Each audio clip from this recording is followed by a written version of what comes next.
আজকে রাত থেকে আগামী 24 ঘন্টায় আবহাওয়ার বড় আপডেট। দেশের বিভিন্ন জেলায় রাত বাড়ার সঙ্গে সঙ্গে আবহাওয়া পরিবর্তন দেখা যেতে পারে।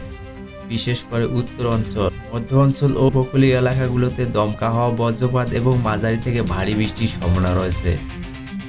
ঢাকা, গাজীপুর, নারায়ণগঞ্জ, ময়মনসিংহ, টাঙ্গাইল ও কিশোরগঞ্জ অঞ্চলে রাতের শেষ ভাগ থেকে মেঘ পরিমাণ বাড়তে পারে। কোথাও কোথাও হঠাৎ বজ্রপাত সহ বৃষ্টি শুরু হতে পারে। ভোরের দিকে বাতাসের গতি কিছুটা বাড়ার সম্ভাবনা রয়েছে।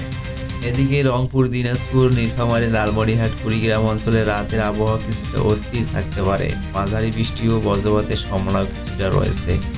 রাজশাহী, পাবনা, নাটোর ও বগুড়া অঞ্চলে গরমের মধ্যে হঠাৎ কালো মেঘ তৈরি হতে পারে। রাতের শেষ ভাগে কয়েকটি জেলায় বজ্রবৃষ্টি দেখা যেতে পারে। এদিকে খুলনা, যশোর, সাতক্ষীরা ও বরিশাল বিভাগের বিভিন্ন এলাকায় দমকা হওয়া, বজ্রপাত সম্ভাবনা রয়েছে।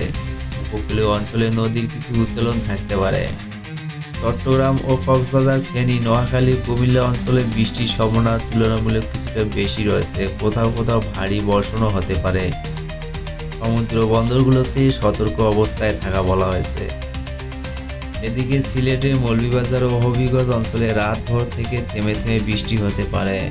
পাহাড়ি এলাকায় বজ্রপাতের ঝুঁকি রয়েছে। আগামীকাল দিনের বেলায় দেশে অনেক জেলায় মেঘ আবহাওয়া থাকতে পারে। দুপুরের পর আবার কয়েকটি জেলায় বজ্রপাত সহ বৃষ্টির সম্ভাবনা রয়েছে। বন্ধুরা, এই ছিল আজকের আবহাওয়ার সর্বশেষ আপডেট। তো সবাই ভালো থাকবেন, সুস্থ থাকবেন। ধন্যবাদ।